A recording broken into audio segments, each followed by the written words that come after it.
Hi, I'm Trey, Market Development Manager for Yara North America. And today I'm talking to you from one of Yara's incubator farms in North America, incubator farm near Auburn, Alabama. And I wanted to give you kind of an agronomy update of where we're at. First, this is the second growing season here at our Auburn Incubator Farm. And I'd say we've had a pretty good year overall. Currently it's June 9th, and we're growing cotton, corn, and soybeans here on the farm this year. Our corn was planted April 15th, and our cotton was planted about a month after that, around May 15th. Our soybeans were planted maybe about a couple weeks after that, closer to the end of May. It's been a very, I'd say good overall start to the growing season here in the Southeast U.S. The exception, it's been fairly cool through the month of May. We haven't got a lot of growing degree days or heat units, so it's been a very slow crop to date. That's caused some crop damage in the cotton. We've had some really thrips damage and just a hard time going overall. We had to replant 2 cotton blocks on the farm. Interestingly, those are the ones that aren't under the pivot irrigation system that you see standing behind me. I think where we had timely water, we were able to get a good stand when we did have those heat units.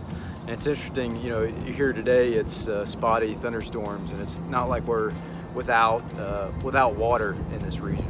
But I think it just is a testament to when you can have irrigation, it's that timely water to be able to control when and how much that makes the difference in a crop. So yeah, where we didn't have irrigated cotton, we had to replant. So but I think mainly what I want to talk to you about today is where our corn crop is at. We're probably at about V10 or so, looking at tassel here pretty shortly.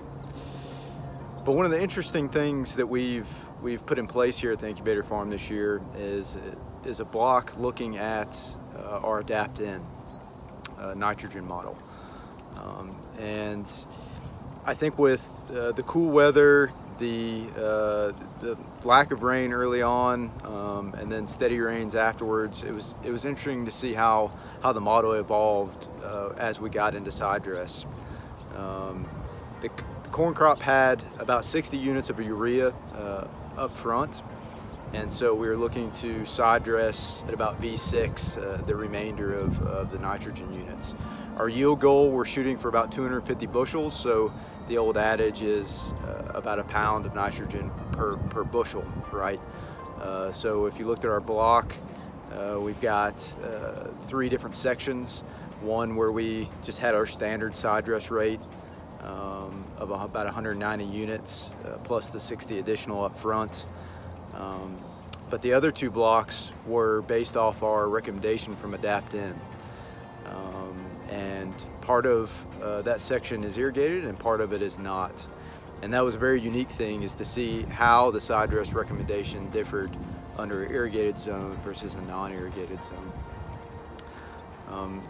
Interestingly, if you think about the 190 nitrogen units that we wanted to put down, under the irrigated zone, it recommended about 50 units less than that, even with our 250 bushel yield goal.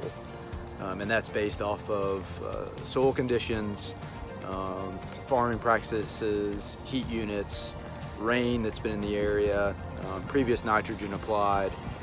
So a much more analytical way of approaching how we apply our side dress nitrogen. As well, for the dryland crop, it was an additional 50 units lower than that.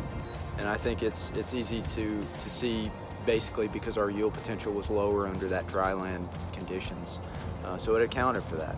So if you look at the savings that we've achieved in nitrogen applications, it's anywhere from 50 to 100 units of nitrogen. Now the interesting thing will be now to see what are our yield returns and what are our return on investment through that practice, and we're excited to follow that through the season. Likewise, I think we think about rates, we think about timing, and the 4 R's, and in our 4R concepts of nitrogen management. But we also have an element here on the farm which I think is key in achieving good agronomy, good yields, is the right source. And so our side dress went out in our adapt-in block as Yara metis, which is a 40-00-5.5 sulfur. This delivers a really ideal ratio of nitrogen and sulfur, but I think more importantly in an homogeneous form. So you don't get separation through the spread or through the carrying the nitrogen in the field. Where you want those nutrients is where it lands. And then since all crops, but corn especially because of its high nitrogen demand, needs sulfur in a fixed ratio with nitrogen, it's ever more important to make sure that those nitrogen and sulfur units go down in the same spot and where you intend to have them. So look forward to sharing those results with you later on this season. Right now we're getting even more rain out here at the farm, so we're looking forward to a good cropping season. So catch us again for our next agronomy update here at the Auburn Incubator Farm.